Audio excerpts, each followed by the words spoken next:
So that's one of the things that's always been debated, and this has been a debate for over 60, 70 years on who were the ancient Egyptians, because these people were magical people.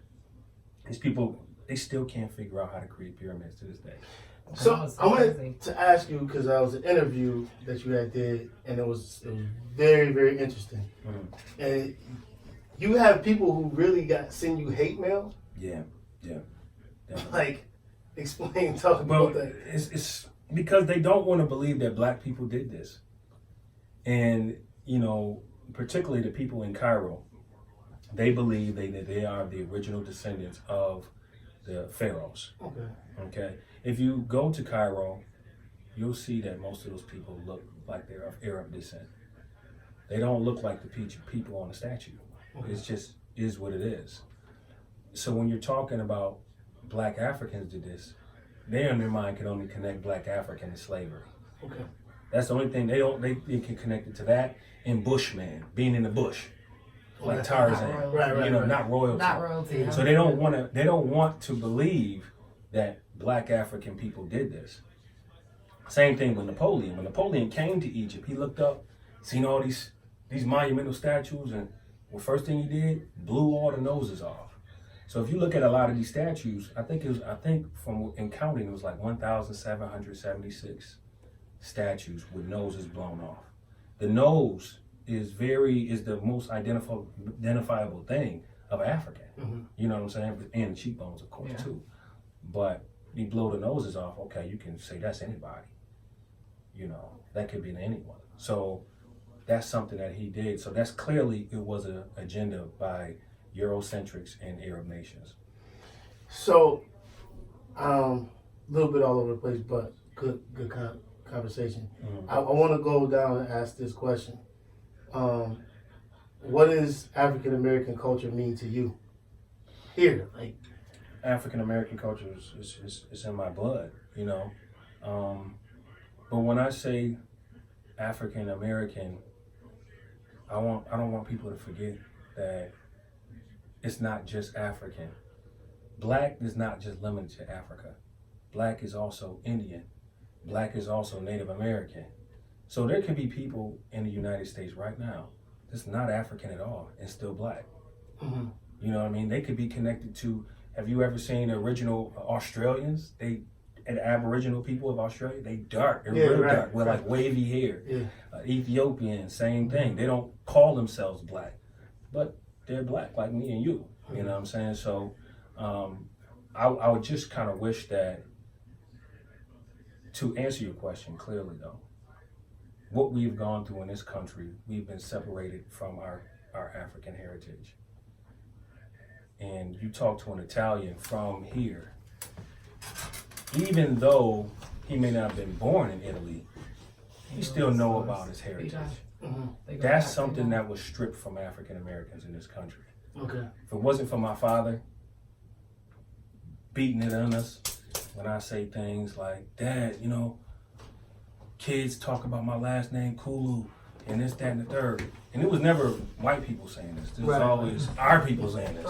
You know what I'm saying? When they talk about it, I kind of wanted to abandon it because it was so bad. It was a lot of pressure. It was a lot of pressure. But over time, I embraced it. I embraced who I was because it made me stronger that all this little hate was coming. It made me start giving a defense for it and start telling people like, yeah, that's you too. That's your people too. Yeah, speaking of that dude was as strong as an ox, man. I had to test me. Y'all got this guy had to stand 7, 8, and just nothing but solid. And he played soccer in a professionally, right? Yeah, he played Cameroon. This guy Kaz was so big. At 57, 8, 9. I don't know what the year was, but I don't know how old he was then. But he was older. And he was built stronger than some people, man. I mean, like, he was strong. Can you talk? I know I just want to talk about him because you said that. I just want to ask. Talk about him teaching that to y'all. Teaching it. Man, my father was a disciplinarian, man. He didn't play no games. But when we would come home and ask questions about Africa, and if we would say anything that kind of resembled what the American bushman perspective, like people who be naked and did you come here with no clothes? Man, he tear us up for that. He wanted us to know that Africa is a civilized place, wise people, great kingdoms, great civilizations, and he taught us about all of them. Egypt was one of them for me, which you asked me earlier. But yeah, and also my father was he was successful in Cameroon. He was a professional soccer player, one of the best. So he instilled those African roots in us. And my mother, her being a history teacher, she was always into African history herself. My mother, she was an activist aligned with some of the people connected to the Black Panthers. So it was kind of a perfect match when they met together. Sweet. Now she's from Chicago and he was from Cameroon. Chi-Town. So y'all got the Chi-Town, man. We got the Chi-Town. Yeah. Yo, man, that's cold blooded. Yeah. Just all right. So back to, I'm sorry, I know I'm jumping all over, but I felt the need when you said your pops because I knew him. Remember when he used to come to y'all basketball games with the African drum? Yeah. Boom, boom, boom. Yeah. Listen, Steven. Steven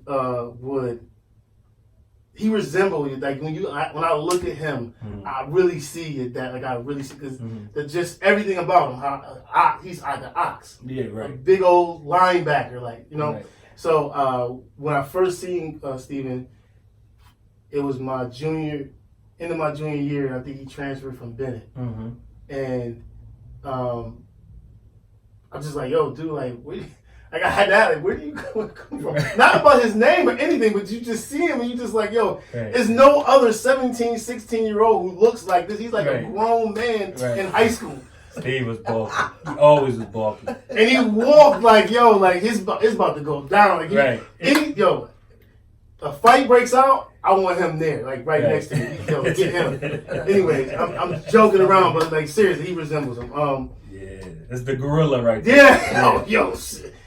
I ain't saying it. He said it. Shout out to Big Bro. So we talked a little bit about the descriptive writing. Talk to me a little bit more about the promotion of the book. Right now, I'm kind of a one-man team and a publisher too. Right now, I'm just promoting, blasting on Facebook, blasting on Twitter, blasting it on Instagram, just showing people like the beauty of this culture and how it connects to us.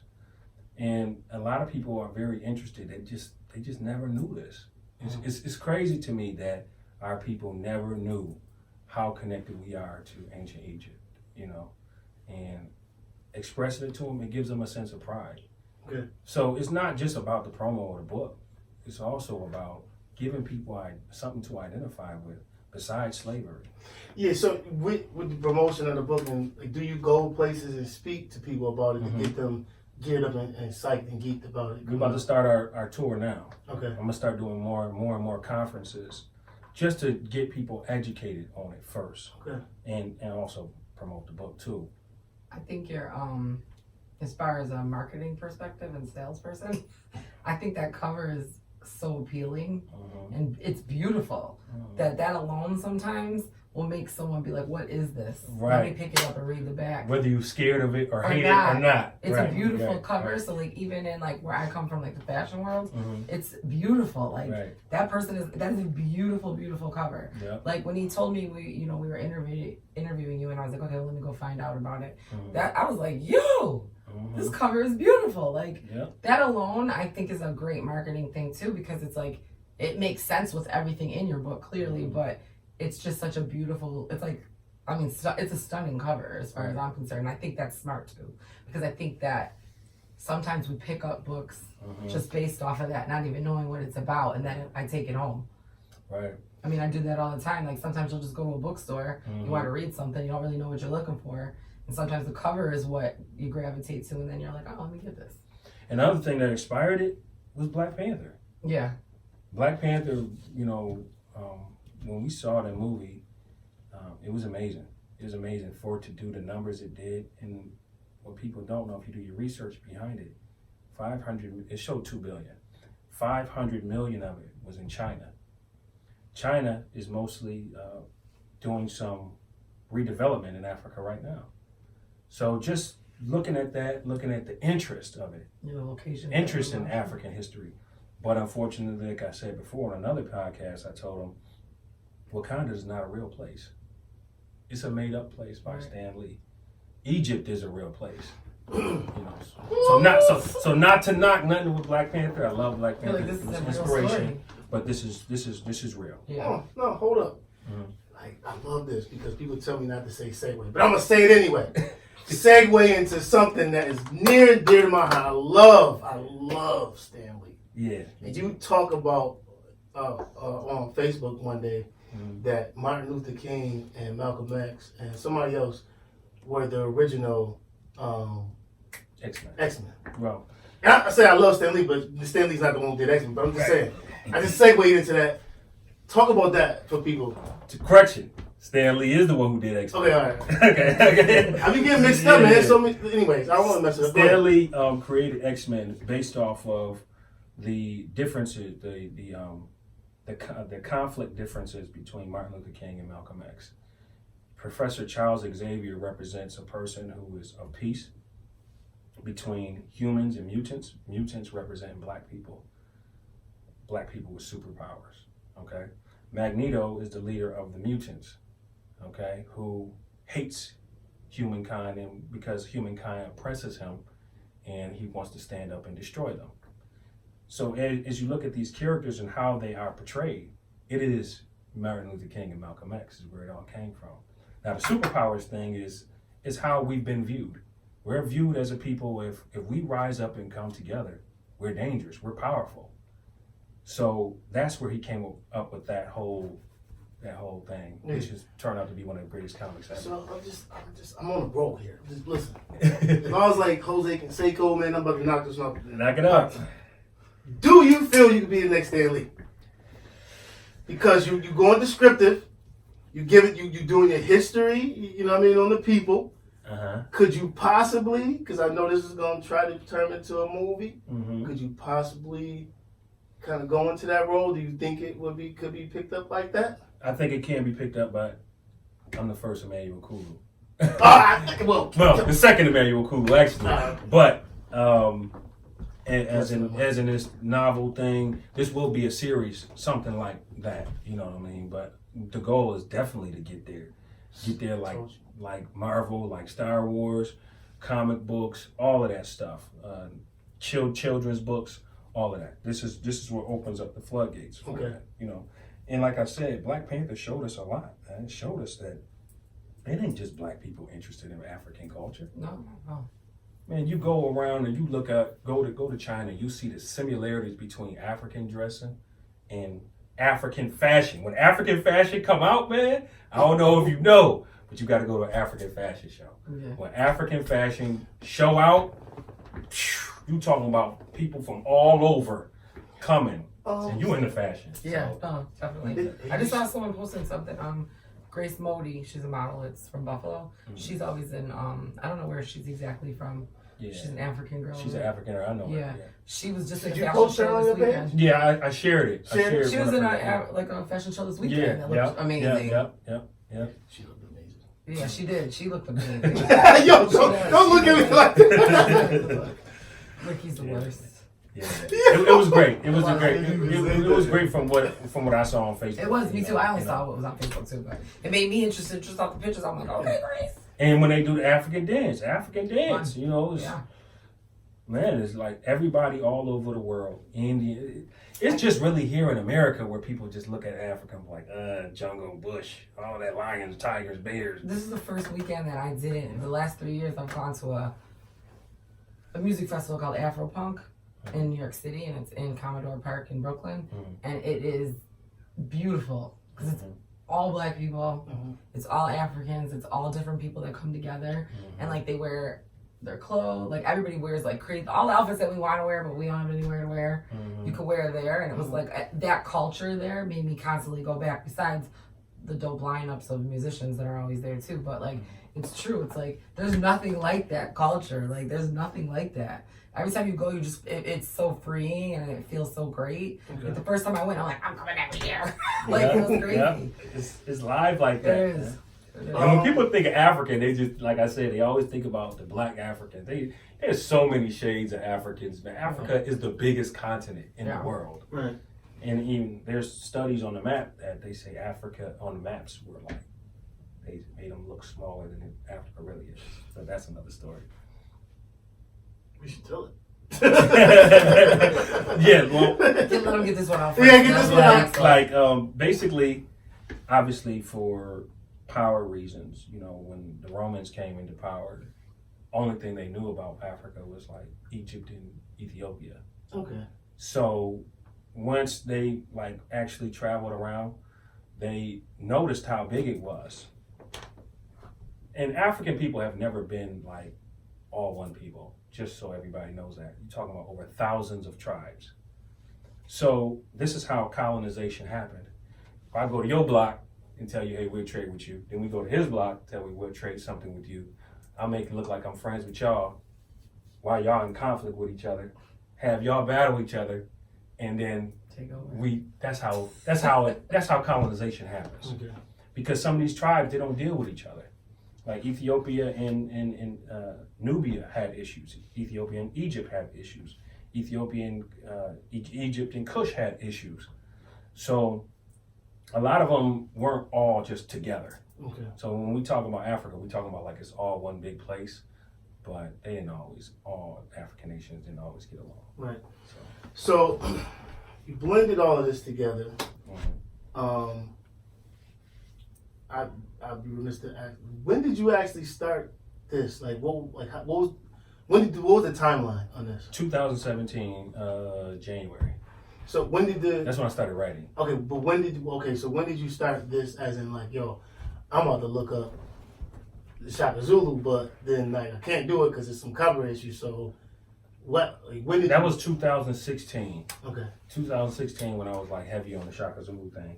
I got in contact with the original writer, a guy named Joshua Sinclair. He wrote it, and he was giving my blessing because he couldn't get it done himself. So as I was trying to go through it, that's why I found out he couldn't do it. It was a copyright issue.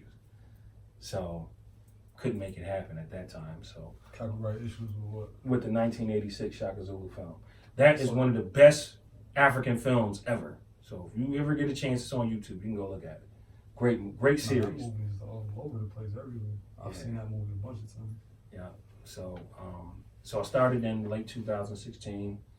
I was still kind of into my music at the time too, but I was starting to phase out of that and get into more going to different markets besides the hip hop market. So I started researching that, but I had just got done doing that Purge movie thing. Okay. That came to Buffalo, and that's what made me say, yo, I want to do some visual stuff for Africa. Then in the midst of that, Black Panther came out, which is energized me more. With that, the question I would ask is, with that segment of you going into writing, I know you also are heavy into the Bible. Correct. So you got Egyptian, you got the Bible, and I'm a rapper. Mm-hmm. How did all that mix? You're Jehovah's Witness, right? Right. My family is Jehovah's Witness. Yeah, my mother was a Jehovah's Witness, and I believe in that as. But Hatshepsut is very connected to the Bible. Many believe. I'm not going to say this is factual, but many believe that Hatshepsut is the woman who rescued Moses from the Nile. Is the one who was Moses's Egyptian mother, so to speak. It just lines up chronologically. Yeah. So that was another connection. That's the connection with the Hebrew God Jehovah to Egyptian history. So there's your Bible connection. So that's why I was at. I'm like, I'm listening to the interview, and I'm like, they connected all over in this. You know, so I can't wait to read it actually because in the fiction part, you know, I want to see how you kind of blend that because you're being a creative writer. You know what I mean? Right. I guess my last question before you got a last question. You got a last question? No, mine was more. I like. You like that? You like that? Actually, I do got one. So I always do that. You know? Oh, him? I know. Actually, I'm gonna say the best question out of everybody. Actually, I'm gonna go this strike right down the middle. You've been thinking all day about it. Then we all look dumb. That's why I told him don't go nowhere. Watch the strike. It's about to come right down the middle. Watch. What is it, Council? This is a simple question.